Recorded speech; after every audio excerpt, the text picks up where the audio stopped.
Lagay tayo ng tubig.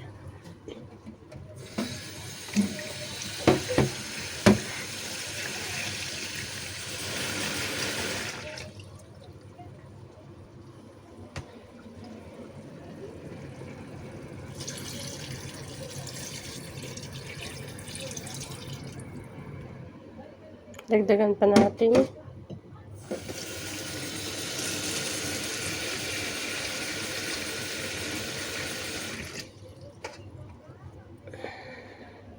Para marami tayong sabaw. Ayan.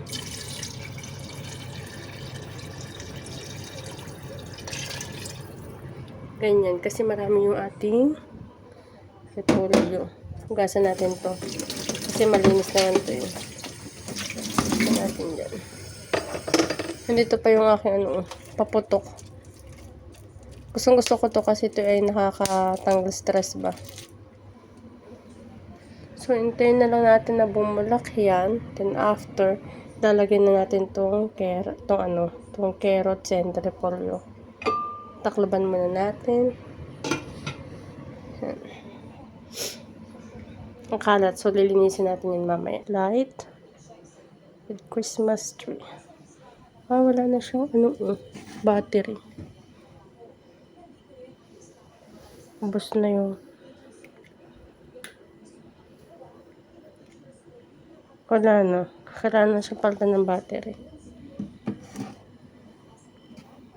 Tsaka ito din.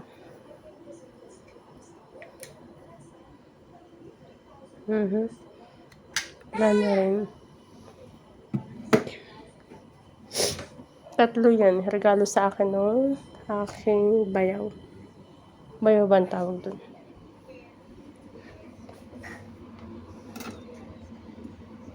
Linisin na natin to. Ito ating kalat.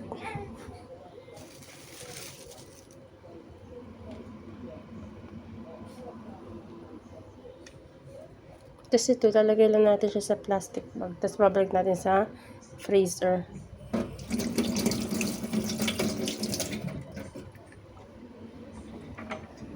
Palakasan natin yung apoy para mabilis kumulo.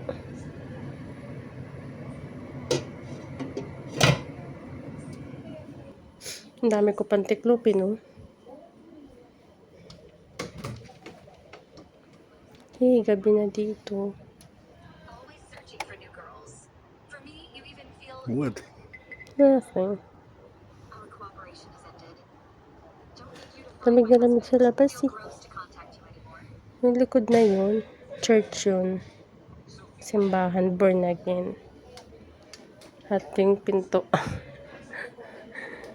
Pasko pa sa atin. Saka muna natin yan.